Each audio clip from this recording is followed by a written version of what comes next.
You can begin.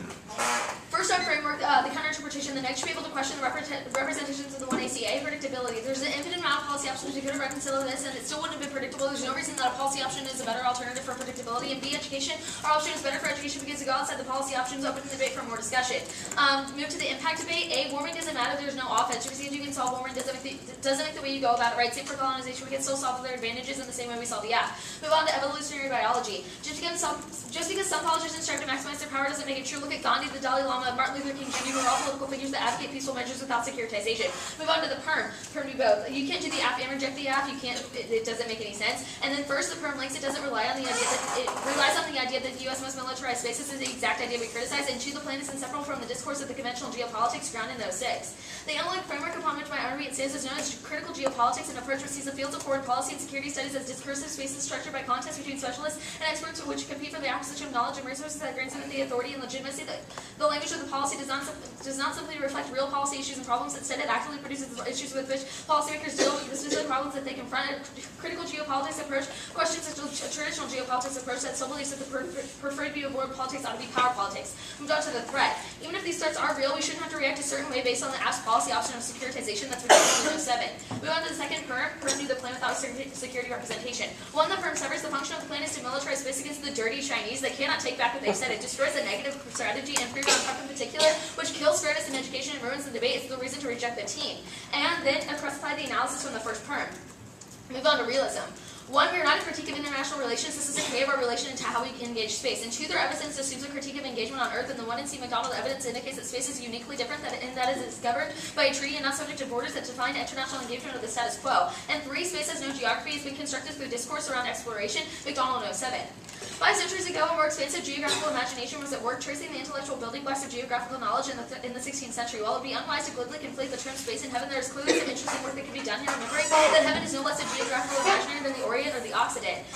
Space exploration used exactly the same discourses, the same rationales, and even the same institutional frameworks as its terrestrial counterpart. The move into space has its origins in older imperial enterprises. Space exploration then, from its earliest origins to the present day, has been about familiar terrestrial and ideological struggle scale on Earth. And for the alt solves the reasons why realism is inevitable in space. We reject the idea that realism extends into space, therefore getting rid of it. That's the one in C. McDonald evidence. And 5, they can't win offense. Their turn to some Moore's arguments assumes a world of earthly realism. Move on to solvency. First, refusing the affirmative is more than a simple default to non-action. It expresses agency to choose security and the violent forms of exclusion the affirmative engages in. Don't may become a cipher ritualized repetition of the security paradigm, voting not apps versus confronting possibilities, working at 2. We can critique the machinic frameworks of possibility represented by policy while challenging the way these institutions deploy language to draw their individual subjects into their consensual web.